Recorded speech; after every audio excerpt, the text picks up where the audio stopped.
Methamphetamine கடத்தல் கும்பலின் முக்கிய தலைவனை டெல்லியில் கைது செய்து திருவள்ளூர் மாவட்ட போதைப்பொருள் சிறப்பு பிரிவு போலீசார் லட்சக்கணக்கில் பண பரிவர்த்தனை குறித்தும் வங்கிக் கணக்குகளை ஆய்வு செய்து வருகின்றனர்.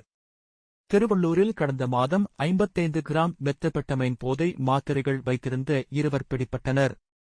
விசாரணையில் மும்பையிலிருந்து போதைப்பொருள் வாங்கி பெங்களூர், சென்னை, திருவள்ளூரில் விற்பனை செய்தது தெரியவந்தது.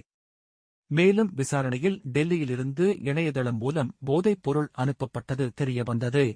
இதனடிப்படையில் நாமக்கலில் வசித்த நைஜீரியர் மைக்மேல் நம்னடி, சென்னையில் வசித்த காங்கோவை சேர்ந்த கபிதா யானிக் திஷிம்போ ஆகிய இருவர் கைது செய்யப்பட்டனர்.